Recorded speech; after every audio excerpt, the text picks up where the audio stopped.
मुलायम सिंह परिवार के लोग आधे बीजेपी में हैं, आधे सपा में हैं। इस तरह करके अखिलेश जी बीजेपी को नहीं हरा पाएंगे। शुरू कर जाओ। बीजेपी से अगर देश की जनता मुक्ति चाहती है, प्रदेश की जनता मुक्ति चाहती है, तो फिर उनको बसपा को निरख परख करने के बाद, जांचने परखने के बाद को कोई हरा सकता है तो बहुजन समाज पार्टी ही हरा सकती है। सर, आप बार बार कह रहे हैं कि अखिलेश जी बीजेपी से मिले हैं, लेकिन वो तो कहते हैं बीएसपी बहन मायावती जी बीजेपी से साठगांठ है, बीजेपी से कनेक्शन है। आप उल्टा आरोप लगा रहे हैं अखिलेश के ऊपर। देखिए, आरोप नहीं, प्राकृतिक व्यवस्था में अगर ये मेरे सामने बल्ब जल रहा है तो मुझे दिखाई दे रहा है ना।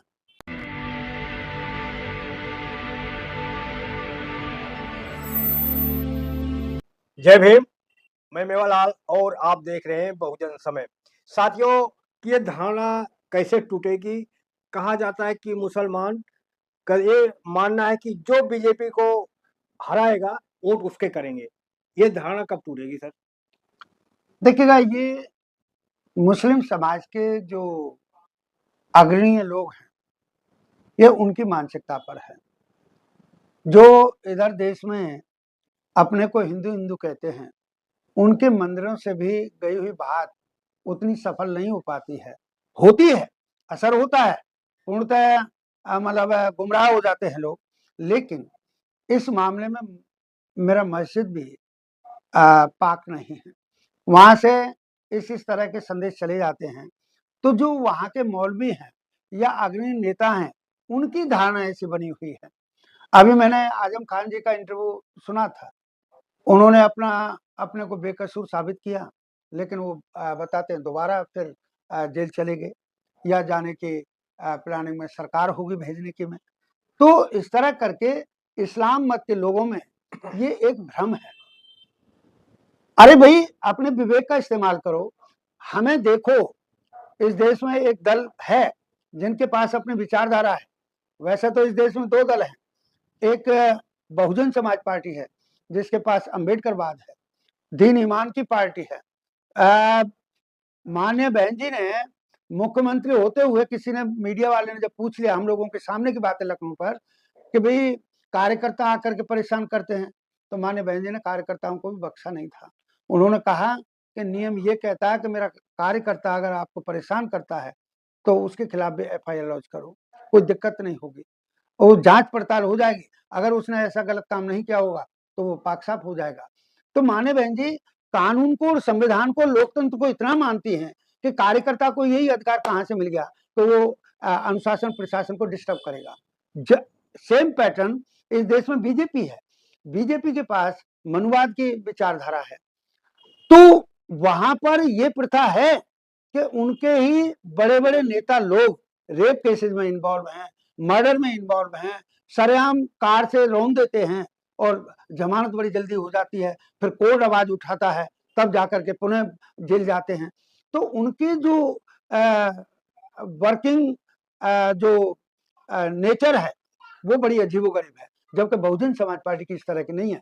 तो बहुजन समाज पार्टी का तो ये नारा रहा है कि मुस्लिम समाज का हित बहुजन समाज पार्टी के साथ सुरक्षित। तो उनको अपना जो ये भ्रम है, ये जो मानसिकता बनी हुई है, उसमें सुधार लाना चाहिए और आए वो। अब तो माने बहन जी ने ये खुलेआम भी कह दिया है कि भाई बसपा में आए और पूरा मान सम्मान मिलेगा, पहले मिला है, दिया है। इसलिए ये भ्रम बहुत जल्दी टूट जाएगा। अभी बीजेपी वालों का और अत्याचार जब बढ़ जाएगा, अभी अभी वो लोग ऐसा समझ रहे हैं कि शायद हम लोग उनमें पड़े रहेंगे तो बचे रहेंगे। ना ना ना, अगर भेड़िए को बकरी का संरक्षक बना दें तो वो सुरक्षित नहीं रहेगी। जी सर, मैं कह रहा हूँ कि बीजेपी ही क्यों जो टारगेट करते हैं कि जो बीजेपी को हराएगा हम उसको वोट करेंगे, कांग्रेस क्यों नहीं? कांग्रेस भी तो मनवाद उसमें भरा हुआ है। का जिस तरह से बीजेपी टारगेट कर दे, क्या मुसलमान के लिए बहुत सारे उदाहरण है कि कितने दंगा फसाद कांग्रेस के शासन में हुआ है। कांग्रेस क्यों नहीं कहता कि जो कांग्रेस हराएगा हम उसको वोट करेंगे? नहीं, भागलपुर का कांड हुआ है, कांग्रेस के शासनकाल में हुआ है, और ये केवल मात्र भ्रमित करने वाली मानसिकता बन गई है। नहीं तो अगर मानवर कांशीराम साहब का मैं वो डायलॉग दोहरा दूं, उनकी सोच नहीं, मेरा ये उत्तर है सर, वो प्रश्न है कि बीजेपी को क्यों टारगेट। मैं वही बात कह रहा हूँ जी, आपकी बात को ही पूरा करूंगा कि भाई मानवर कांशीराम साहब के हिसाब से बीजेपी नागनाथ है और कांग्रेस सांपनाथ है, तो डर तो दोनों से बराबर है।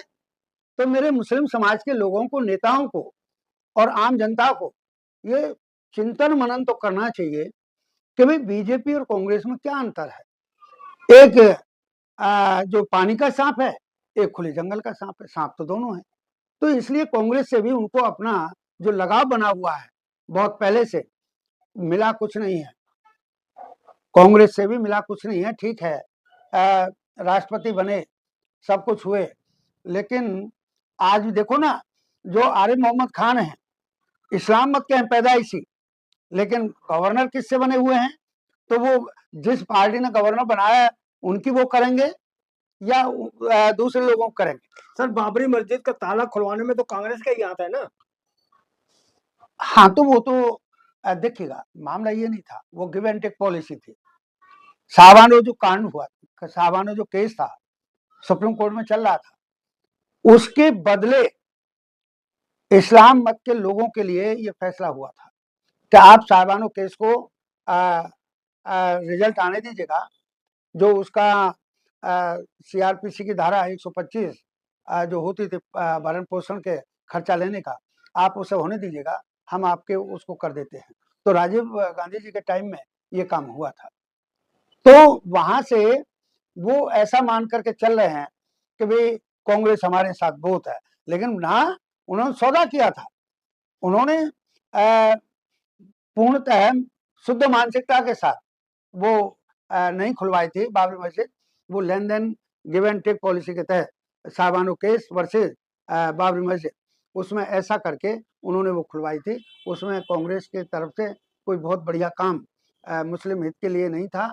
अगर ऐसा था तो 1986 से और 90, 91, 92 में जो मामला हुआ तब तक तो वो बहुत कुछ बन सकती थी बाबरी मस्जिद वहां पर, लेकिन ऐसा काम कांग्रेस नहीं कर पाई। केवल मुस्लिम समाज के लिए एक भ्रम है कि कांग्रेस बीजेपी के मुकाबले बढ़िया है, लेकिन हमारी निगाह में दोनों घटिया हैं। जी सर, मैं आपसे जानना चाह रहा हूँ कि मेन मीडिया जो है उसका रोल कैसे देखते हैं? क्या जो छोटी पार्टियां जैसे बहुजन समाज पार्टी है, कांग्रेस, ओ अपना आजाद समाज पार्टी है, सपा है, क्या इन छोटी पार्टियों का मेन मीडिया दिखाता है? देखिएगा, जितना कॉमर्शियल चैनल है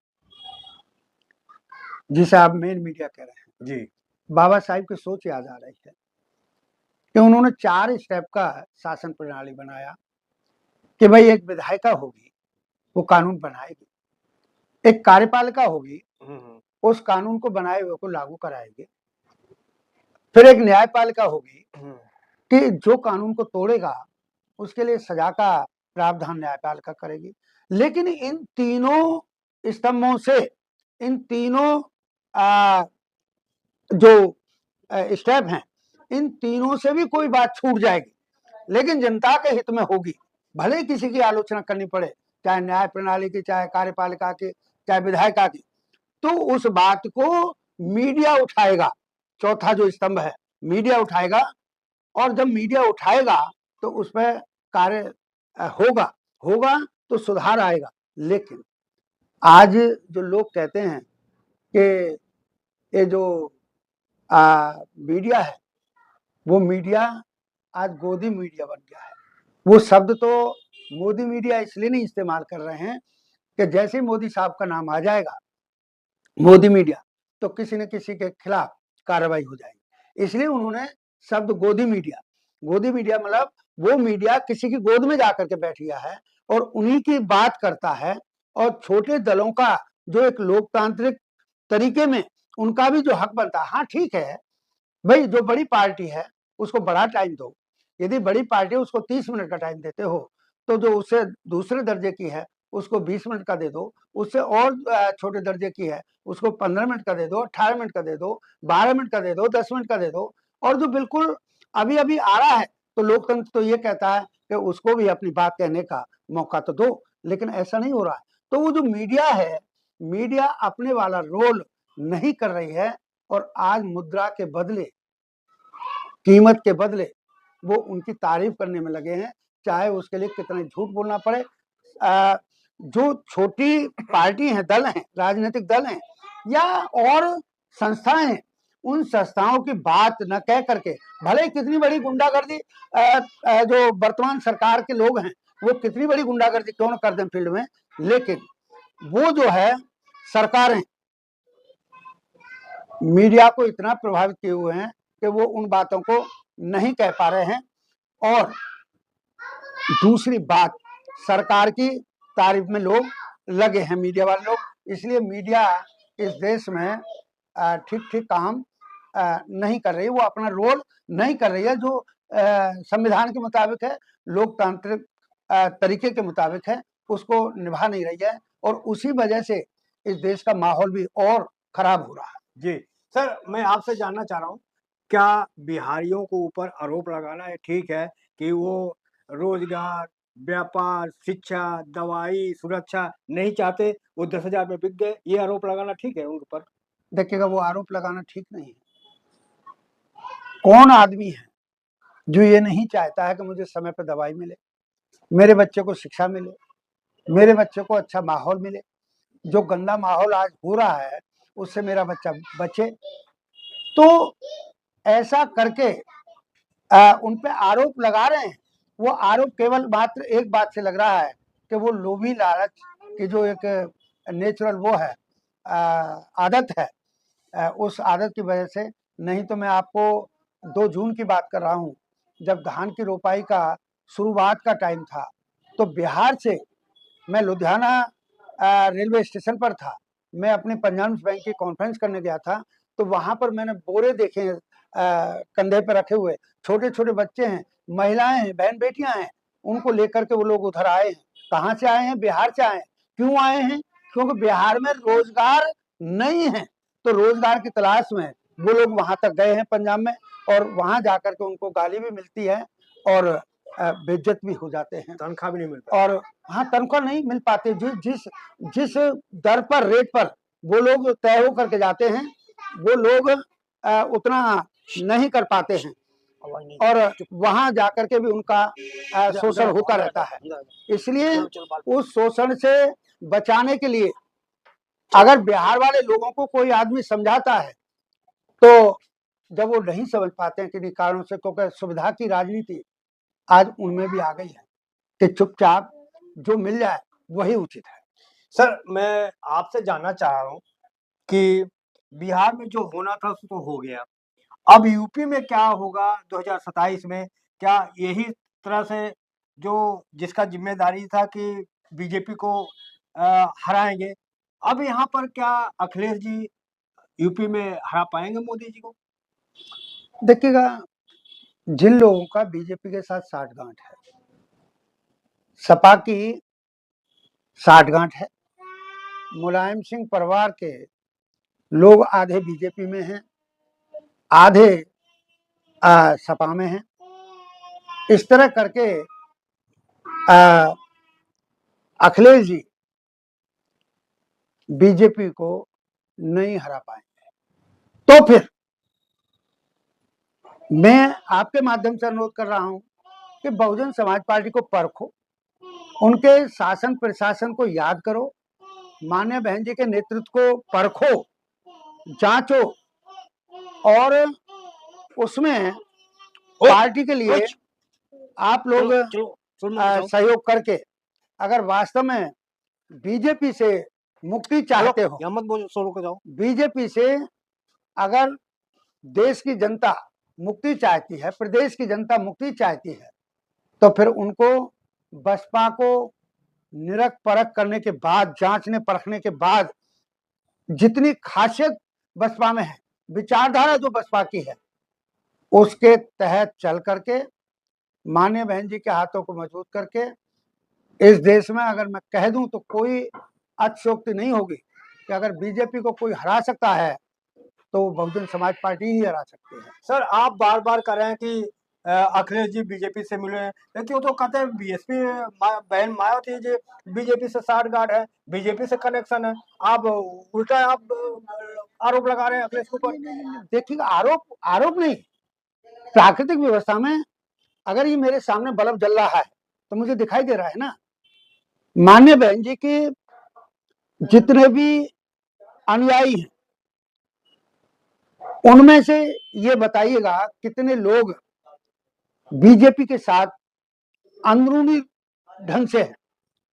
हाँ, जिनको बसपा ने अनुशासित करना चाहा, अनुशासन में रखना चाहा और उनको वो अनुशासन प्रशासन अच्छा नहीं लगा और लोभ लालच वाली बात जो शुरुआत से चली आ रही है उसमें आकर के पार्टी छोड़ करके चले गए, तो वो जाएं कहीं। अरे वकील साहब को आपको कितना उदाहरण चाहिए?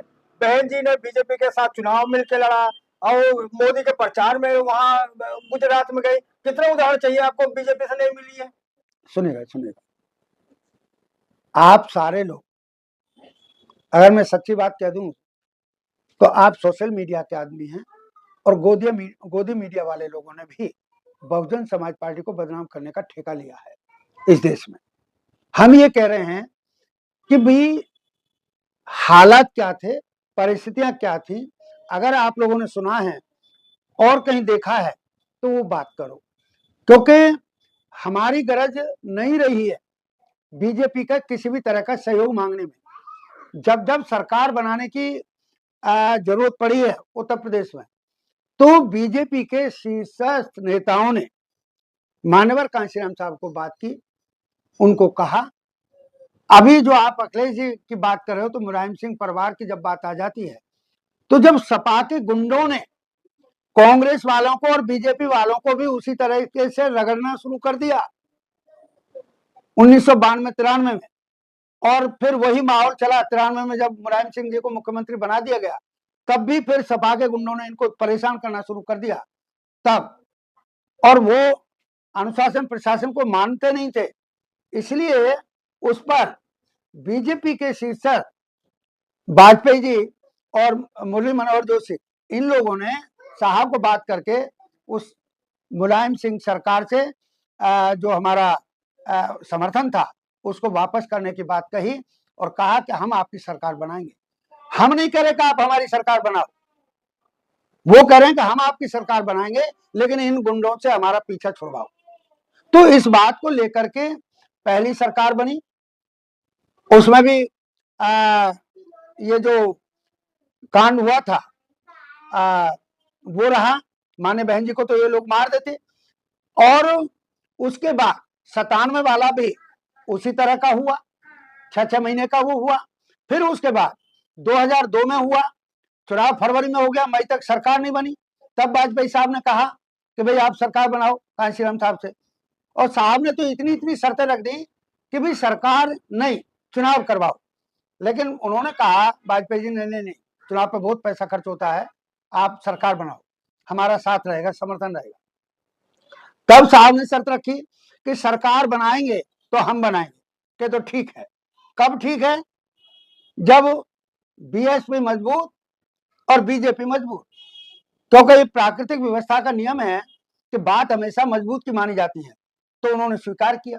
फिर उन्होंने कहा कि मुख्यमंत्री होगा तो हमारा होगा, वाजपेयी साहब ने स्वीकार किया, और मुख्यमंत्री भी होंगी तो मायावती जी होंगी। कौन सी मायावती जी? जिन्होंने सरकार गिराई थी वाजपेयी साहब की एक वोट से, सच्चाई के लिए, स्वाभिमान के लिए, क्योंकि कांशीराम साहब ने मान सम्मान और स्वाभिमान का संघर्ष सिखाया है। तो उसमें चल करके 2002 के मई में जाकर के सरकार बनी थी। फिर इन्होंने जब अपनी शर्त, अनावश्यक शर्त, जबकि साहब ने ये शर्त रख दी थी कि मंत्रिमंडल का गठन करेंगे तो हम करेंगे, आपके जो काबिल लोग होंगे, विधायक होंगे, उनको हम मंत्री परिषद में स्थान देंगे, मंत्री बनाएंगे।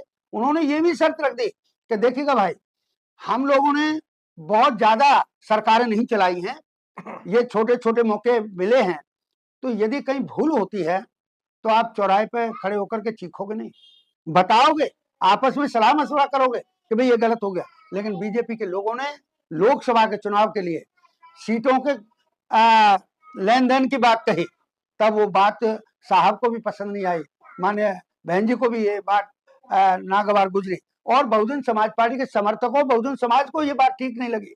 तब जाकर के माननीय बहन जी ने अगस्त 2004 में ये 3 में वो सरकार छोड़ दी थी, 18-19 महीने की सरकार चली थी।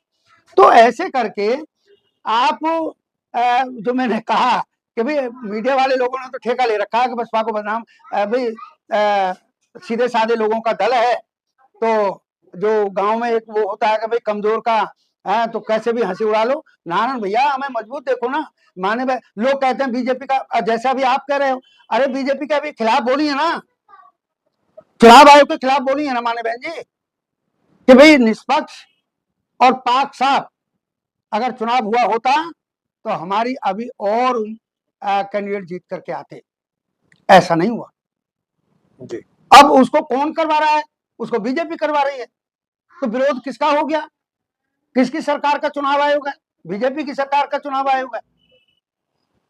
तो इस तरह करके बसपा का कोई लेना देना नहीं है बीजेपी से।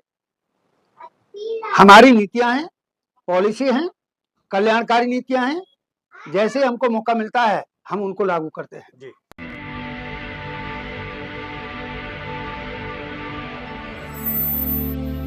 आपने सर समय दिया, इसके लिए आपको बहुत बहुत धन्यवाद। सुरेश चंद्र सर थे।